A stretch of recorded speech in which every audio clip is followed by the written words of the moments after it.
ঢাকা দেশের ব্যস্ততম নগরী। জীবন ও জীবিকার তাগিদে প্রতিদিন পাড়ি জমাচ্ছে লাখ লাখ মানুষ। বায়ু দূষণে বিশ্বের শীর্ষে থাকা ঢাকার জনবহুল এলাকায় ডেঙ্গুর প্রকোপ বাড়ছে। মানুষ অসুস্থ হচ্ছে, অনেকেই হারাচ্ছে প্রাণ। বিশ্ব স্বাস্থ্য সংস্থার মতে বিশ্বের প্রায় অর্ধেক মানুষ এখন ডেঙ্গুর ঝুঁকিতে রয়েছে। 2024 সালে বাংলাদেশে 1,01,214 জন ডেঙ্গুতে আক্রান্ত হয়েছে, আর মৃত্যুর সংখ্যা পৌঁছেছে 575 জনে। এই সংকট মোকাবিলায় WHH এর কারিগরি সহায়তায় সিপ শুরু করেছে life saving early action responding two dengue outbreak in Dhaka city corporation project.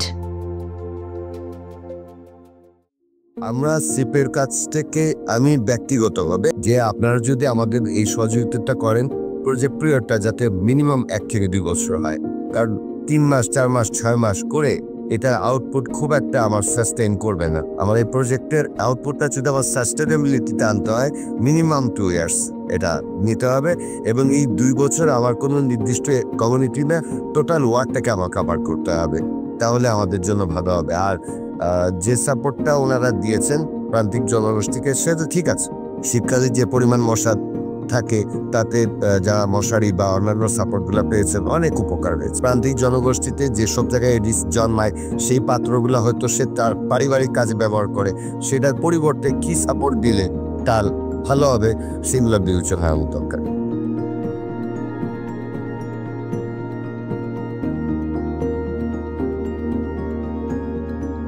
প্রকল্পের শুরুটা হয় মূলত ডেঙ্গুর ভয়াবহতা দেখে।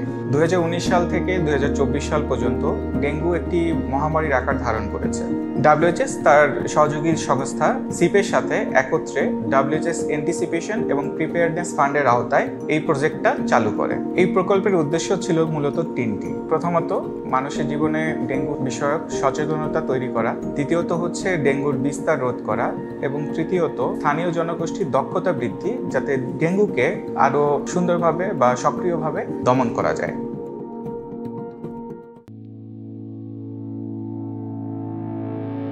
আমরা যখন প্রকল্পটা হাতে নিই তখন মূলত চিন্তা করেছি আসলে কোন এলাকাগুলোতে ডেঙ্গুর প্রকোপটা বেশি। তো সেই এলাকাগুলোকে সার্ভে করে দেখেছি যে লোকজন জানে ডেঙ্গু সম্পর্কে, কিন্তু তারা আসলে সচেতন না। তো আমরা সেই কারণে এই ডেঙ্গু প্রজেক্টটা নিয়েছি, কি করে মানুষকে সচেতন করা যায়।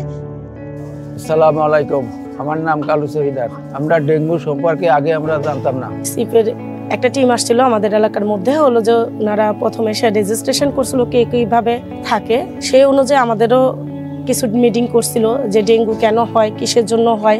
বর্তমানে ভালোভাবে কোথাও গলা পানি রাই না, জমা পানি রাই না, সবই আমরা ফালাই দিই। আগে আমরা মশারি টানাইতাম না, এখন আমরা রাত্রেও মশারি টানাই, দিনেও মশারি টানাই। আমরা চাইবো যে আপনারা যাতে আরো আসে, এই সচেতনামূলক কাজগুলো করে, যাতে আমি যতটুকু সচেতন হয়েছি আমার এলাকার কিছু লোক সচেতন হয়েছে, আরো যাতে তারা এটা বেশি বেশি করে অবজারভেশন করতে পারে বা শিখতে পারে। আমাদের সাহায্য করছে, আমরা এতে অনেক খুশি। এই কাজ করতে গিয়ে আমরা মূলত চিন্তা করেছি যে এটা শুধু আমাদের পক্ষে সম্ভব হবে না, কারণ আমরা লোক সংখ্যা খুবই কম। আমরা কমিউনিটিকে কাজে লাগিয়েছি এবং কমিউনিটি ভলান্টিয়ারদেরকে ট্রেনিং করিয়েছি, যাতে তারা নিজেরা সচেতন হতে পারে এবং এলাকাবাসীদেরকে সচেতন করতে পারে। আর স্কুলকে আমরা চিন্তা করেছি যে স্কুলে যে শিক্ষার্থীরা আছে এবং শিক্ষকরা আছে তাদেরও সেমভাবে প্রশিক্ষণ দিয়েছি, কারণ একটি শিক্ষার্থী আসলে যখন জানবে তখন সে নিজের সচেতন হওয়ার পাশাপাশি তার পরিবারকে সচেতন করতে পারবে। এই কারণেই শিক্ষার্থীদেরকে নিয়ে এবং শিক্ষকদেরকে নিয়ে আমরা স্কুলে কাজ করেছি, আর কমিউনিটি ভলান্টিয়ারদেরকে নিয়ে কমিউনিটিতে কাজ করেছি। আমার নাম কামাল উদ্দিন। আমার নাম মোহাম্মদ জুলাস মিয়া। আমাদের দীর্ঘদিনের আশা আকাঙ্ক্ষা ছিল আমাদের একটি হাতের কাভার এবং আমাদের চোখের একটি গ্লাস এবং আমাদের পায়ে একটি ভালো গানবুক এবং আমাদের রেইনকোট, এগুলো যদি আমরা আরো আগে পাইতাম তাহলে আমাদের আরো উপকার হইতো, কাজ করতে আমাদের সুবিধা হইতো। এই যে বৃষ্টি চলে গেছে, আবার বৃষ্টি আসতেছে, বৃষ্টিতে আমাদের অনেক উপকার হয়েছে।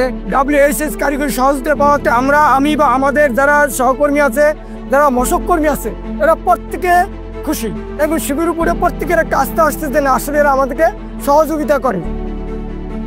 এরকম ছোট ছোট সতর্কতা আমাদের ভবিষ্যৎ সুরক্ষিত করতে পারে। WHH এর কারিগরি সহায়তায় সিপের এই অভিযাত্রায় মানুষ নিজের পরিবার নিয়ে যেমন অনেক বেশি সচেতন হয়েছে, তেমনি আশপাশের জনসাধারণের ক্ষেত্রেও ডেঙ্গু প্রতিরোধে ঐক্যবদ্ধ হচ্ছে। প্রতিদিন আমাদের চারপাশে নতুন স্বপ্নগুলোকে ডেঙ্গুর মতো একটি রোগ ভেঙে দিতে পারে নিমেষেই। আমি মনে করি ডেঙ্গু প্রতিরোধ শুধুমাত্র একটি স্বাস্থ্য ইস্যু নয়, এটি একটি সামাজিক দায়িত্বও বটে। আর এই প্রকল্পে অংশগ্রহণের মাধ্যমে আমি কমিউনিটি পর্যায়ে এবং মানুষের মধ্যে ডেঙ্গু প্রতিরোধের সচেতনতা বৃদ্ধির চেষ্টা করেছি। আর ডেঙ্গু প্রতিরোধ কেন গুরুত্বপূর্ণ এই বিষয়ে যদি বলতে হয়, তাহলে আমি বলবো প্রতি বছরই ডেঙ্গুর প্রকোপে মানুষ মারা যাচ্ছে। আমাদের ছোট্ট কিছু পদক্ষেপগুলোর মাধ্যমে, আমাদের একটু সচেতনতা বৃদ্ধির মাধ্যমে আমরা কিন্তু চাইলে এই মৃত্যু হারটা কমিয়ে আনতে পারি। এই কারণেই আসলে এই প্রকল্পের সাথে আমার অংশগ্রহণ করা। টিপের প্রত্যেকটা প্রজেক্টের সাথেই আমাদের ওয়ার্ড পর্যায়ের থেকে বিভিন্ন কাজে আমরা সহযোগিতা করি বা ওনার কাছ থেকে বিভিন্ন সহযোগিতা নিই। নম্বর ওয়ার্ডে আমাদের যারা মশক কর্মী আছেন, মশক সুপারভাইজার আছেন, আমাদের মশক কাজের সাথে যারা জড়িত আছেন খুব আন্তরিকভাবে কাজ করেন এবং পুরো ওয়ার্ডটা আমরা জানি কোথায় কোথায় ঝুঁকি এলাকা আছে, সম্পূর্ণ বিষয়টা জানি, যার কারণে অন্যান্য ওয়ার্ডের তুলনায় আমরা অনেকটা ভালো অবস্থানে আছি। ঠিক সেই সময় সিপে কাজটা করলো আমাদের সাথে, তাতে আমরা অনেকটা ডেঙ্গুর ঝুঁকি মুক্ত হয়েছি এবং এটা আবেদন থাকবে যে প্রজেক্টটা যাতে একটু কন্টিনিউ করা হয়। মানুষ যে মানে না, প্র্যাকটিস করে না, এই প্র্যাকটিস করানোর জন্যই আমাদের চেষ্টা। বারে বারে তাদের কাছে যাওয়া, উঠান বৈঠক করা, বিষয়গুলো তাদেরকে জানানো। আপনারা জানেন, জানলে হবে না, মানতে হবে। সুস্থভাবে বাঁচতে হলে মানতে হবে, মানার কোনো বিকল্প নাই। আর এটার জন্যই হচ্ছে আপনাদের সিপ এনজিওর চেষ্টা, সরকারের চেষ্টা, জনসাধারণের চেষ্টা, সবাই মিলে উদ্যোগ নিলে অবশ্যই একসময় প্রপারভাবে সবাই মানার জন্য চেষ্টা করবে। আসুন ডেঙ্গু প্রতিরোধে সচেতন হই, নিরাপদ থাকি।